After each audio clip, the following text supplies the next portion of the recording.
Welcome viewers. அது சரியாக 1950 காலகட்டங்களில் கோபாலுங்கிறவர் வண்டி மாடு கட்டிட்டு தன்னுடைய குலதெய்வம் கோயிலுக்கு போயிட்டு வரும்போது நடந்த அமானுஷமான சம்பவத்தை தான் இன்றைக்கி நம்ம சேனலில் டீகோட் பண்ண போகிறோம். நீங்கள் பார்த்துட்டு இருக்கிறது பிரபா டீகோட்ஸ். நான் உங்கள் பிரபா. வீடியோக்குள்ளே போகலாம்.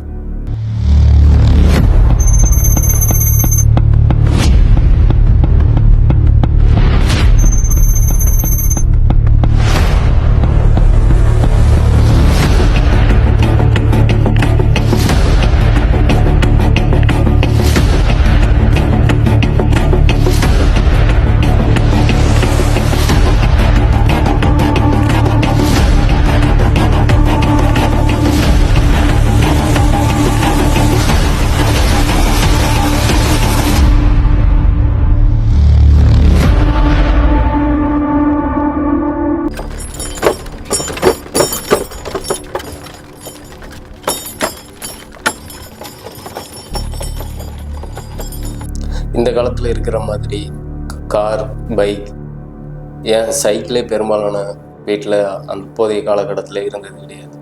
ஒரு இடத்துலேருந்து ஒரு ஊருக்கு போகணுன்னா கூட, இல்லை ஊர் திருவிழா அல்லது எங்கேயாவது கோயில்களுக்கு போகணும் அப்படின்னா கூட வண்டி மாட்டில் தான் தன்னுடைய ஃபேமிலியை ஏற்றிட்டு கோயில் குளத்துக்கெலாம் போயிட்டு வருவாங்க. வண்டி மாடு இல்லாதவங்க நடந்து கால்நடையாக போயிட்டு வருவாங்க. அப்படி கோபாலுங்கிற ஒரு ஆள் தன்னுடைய ஃபேமிலியை தன்னுடைய குலதெய்வம் கோயிலுக்கு போயிட்டு வரும்போது நடந்த அமானுஷமான சம்பவம் தான் இது. கோபாலுங்கிறவர் விவசாயியாகவும், அவருக்கு 2 மகள்கள், ஒரு மனைவி பெயர் கோமதி. இவர் டெய்லி காலையிலேருந்து சாயந்தரம் வரைக்கும் தன்னுடைய வயல்லே வேலை பார்த்துக்கிட்டு தன்னுடைய வயலில் விளையிற மரவள்ளி கிழங்கு, வேர்க்கடலை, தக்காளி இதை எல்லாத்தையுமே பக்கத்தில் இருக்கிற மார்க்கெட்டில் கொண்டு போய் கொடுத்துட்டு அதுக்கு தேவையா அரிசி இல்லைன்னா நெல் இதை வாங்கிட்டு வர்றத வழக்கம். ஏன்னா அப்போ உள்ள காலகட்டத்தில் அரிசிக்கு தான் அதிக மதிப்பு. அரிசி, நெல் யார் வீட்டில் அதிகமாக இருக்கோ அவங்க தான் ரொம்ப வசதியானவங்க தான் அப்போ உள்ள காலகட்டங்களில் எல்லாரும் சொல்லுவாங்க. அரிசி சாதம் சாப்பிட்றது பெரிய பணக்காரங்க தான் சாப்பிடுவாங்க. பெரிய பண்ணையார்கள், ஜமீன்தார்கள் தான் அரிசி சாதமே சாப்பிடுவாங்க. நெல் வச்சுருந்தா அப்போல்லாம் பெரிய இது. ஏக்கர் கணக்கில் எல்லாரும் வயல்களை வச்சு விவசாயம் செஞ்சிட்ருப்பாங்க. அப்படி ஒரு நாள் கோபால் தன்னுடைய குடும்பத்தோட தன்னுடைய குலதெய்வமான கருப்புசாமி கோயிலுக்கு போயிட்டு வரும்போது நடந்த அமானுஷமான சம்பவம் தான் இது. குலதெய்வம் கோயிலுக்கு கிடா வெட்டுறதுக்காக தன்னுடைய மொத்த ஃபேமிலியையும் மாட்டு வண்டியில் கூப்பிட்டுட்டு குலதெய்வம் கோயிலுக்கு கிளம்புறாரு கோபால். மாட்டு வண்டியில் தன்னுடைய குலதெய்வம் கோயிலுக்கு கிடா ஒன்று குறை இருக்கிறதாகவும், அதை நிவர்த்தி பண்ணிட்டா தன்னுடைய மகள்களுக்கு சீக்கிரமாக வரணும் அமையும் அப்படிங்கிற நம்பிக்கையிலையும் தன்னுடைய குலதெய்வம் கோயிலுக்கு கிளம்புறாரு. குலதெய்வத்துக்கு போயிட்டு அங்கே போய் நல்லபடியாக கிடா வெட்டி சாமி கும்பிட்டுட்டு எல்லாருக்கும் சாப்பாடு எல்லாம் வச்சுட்டு அவர் கிளம்புறதுக்கு நைட்டு ஒரு 7 மணி 8 மணி ஆகிடுது. அப்போ அந்த கோயிலில் உள்ள பூசாரி, கோபால் நைட் நேரம் ஆயிடுச்சு, நீங்கள் நைட்டு கோயிலே தங்கிட்டு காலையில் பொழுதுல கிளம்புங்க, இப்போ நைட்டு சமயத்தில் சின்ன பிள்ளைகளை கூட்டிகிட்டு நீங்கள் போக வேண்டாம் அப்படின்னு சொல்லவும், கோபால் அதுதான் என்னுடைய குலதெய்வம், கருப்பன் இருக்காங்களா, அப்புறம் எனக்கு என்ன பயம், நான் விடியறதுக்குள்ளே ஊருக்கு போனால் தான் காலையிலேயே வயல் வேலை போய் பார்க்க முடியும் அப்படின்னு பூசாரி பேச்சையும் மீறி கிளம்ப ஆரம்பிக்கிறார். ஏன்னா கோபாலுங்கிறவர் கொஞ்சம் தைரியமான ஆள். தன்னுடைய மகளுக்கும் தன்னுடைய பொண்டாட்டியும் சொல்கிறாங்க, எங்கள் பூசாரி தான் இவ்வளோ தூரம் சொல்கிறாருங்களா, நம்ம இருந்துட்டு காலையிலேயே கிளம்பலாம் அப்படின்னு சொல்ல, நான் இருக்கும்போது உங்களுக்கு என்ன பயம், வண்டியில் ஏறுங்க அப்படின்னு சொல்லிட்டு வண்டி எடுத்து கொஞ்சம் தூரம் கிளம்பும்போது தன்னுடைய மகள்கிட்டையும் மனைவிக்கிட்டையும் சொல்கிறாரு, சப்போஸ் அப்படி ஏதாவது வழியில் எதுவும் அசம்பாவிதம் நடந்தால் கூட நீங்கள் வண்டியை விட்டு யாரும் கீழே இறங்கக்கூடாது, நான் இறங்கி என்ன ஏதுன்னு பார்த்துப்பேன் அப்படின்னு சொல்கிறாரு. மனைவி மக்களுக்கு கூட கொஞ்சம் பயமாகுது. ஏன் அப்பா இப்படி சொல்கிறாங்க, என்ன அசம்பாவிதம் அப்படின்னு சொன்ன உடனே தான் அம்மா கிட்ட கேட்குறேன், என்னம்மா அசம்பாவிதம், அப்பா ஏன் இப்படி சொல்கிறாங்க, பூசாரி ஏன் இப்படி சொல்கிறாங்க அப்படின்னு சொல்லி. இல்லைம்மா, நம்ம போகிறது எல்லாமே சுடுகாடு மயானத்தை தாண்டி தான் போகணும், அதனால் அப்படி சொல்கிறாங்க அப்படின்னு சொன்னோன்னே அந்த 2 பொண்ணுங்களுக்கும் இன்னும் கொஞ்சம் பயமாகுது. இந்த காலத்தில் இருக்கிற மாதிரி கரண்ட் வசதி கிடையாது. அப்போ அந்த மாட்டு வண்டியில் நைட் நேரத்தில் ட்ராவல் பண்ணும்போது அரிக்கன் லைட்டுன்னு சொல்லுவாங்க. அதாவது பெட்டர் மார்க்ஸ் லைட்டு எல்லாரும் பார்த்துருப்பீங்க, சிலவங்க கேள்விப்பட்டிருப்பீங்க. பெட்டர் மார்க்ஸ் லைட்டுக்கு ஓல்டு வெர்ஷன் தான் அரிக்கன் லைட். அந்த லைட்டில் மண்ணெண்ணெய் ஊற்றி திரியை ஏற்றி அந்த காற்றுல அந்த வெளிச்சம் அணையாமல் இருக்கிறதுக்காக சுற்றி கண்ணாடியால் மூடப்பட்டிருக்கும். அதுதான் அரிக்கன் லைட். இரவு நேரங்களில் ட்ராவல் பண்ணும்போது அப்போ மாட்டு வண்டியிலும் சரி வயல் வேலைக்கும் சரி அந்த அரிக்கன் லைட்டு தான் யூஸ் பண்ணுவாங்க. சரின்னு சொல்லி அந்த அரிக்கன் லைட்டை 2 மாட்டு வண்டிக்கு முன்னாடி மாட்டிட்டு கிளம்ப ஆரம்பிக்கிறாரு கோபால். அங்கிருந்து ஒரு 5 மைல் போயிருப்பார் கோயிலிருந்து. கரெக்டாக மயானத்துக்கிட்ட வரையும் அவருடைய 2 அரிக்கன் லைட்டும் அணையுது. மாடு 2ம் மிரளுது. கோபால் என்னதான் தைரியசாலியாக இருந்தாலும் அந்த நேரத்தில் அவருக்கே லேசாக பயம் வர ஆரம்பிக்குது.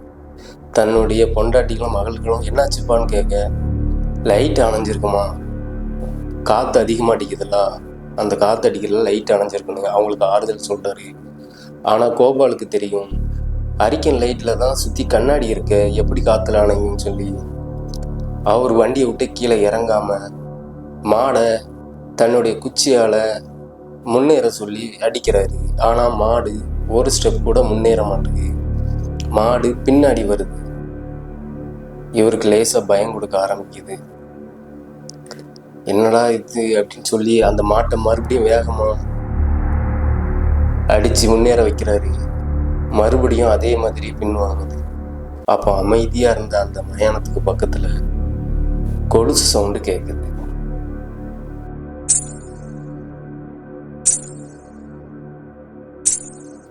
அப்போ அந்த கொலுசு சவுண்டு கேட்ட உடனே கோபாலுக்கு புரிஞ்சிருச்சு, சரி நம்ம மயானத்துக்கிட்ட வந்திருக்கோம், அதுதான் ஏதோ பேய் சேட்டையை காட்ட ஆரம்பிக்குது அப்படின்னு சொல்லி நல்லா உத்து பார்க்குறாரு. அப்போ இவருடைய மாட்டு வண்டிக்கு முன்னாடி வெள்ளையா ஒரு பொருள் நின்றுட்டு இருக்கு.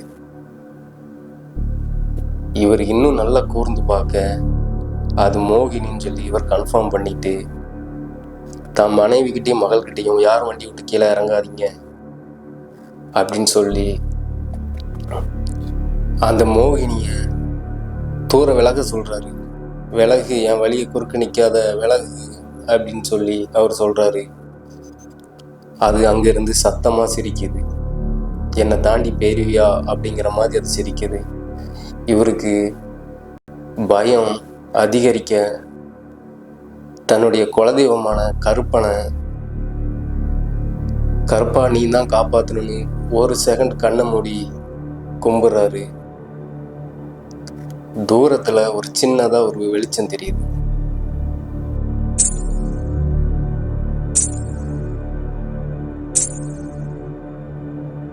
அந்த வெளிச்சம் இவர் வண்டி பக்கத்துல வர வரையும் இவர் வண்டிக்கு முன்னாடி நின்ன அந்த மோகினி காணாம போயிடுது.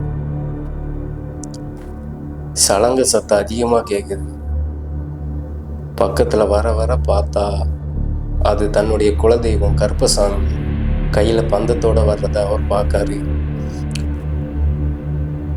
அது பக்கத்துல வந்ததும் மாடு நார்மல் ஆயிடுச்சு, முன்னேற ஆரம்பிக்குது. அப்போ அவருக்கு அப்பந்தான் மனசுல இருந்த பயம் போகுது.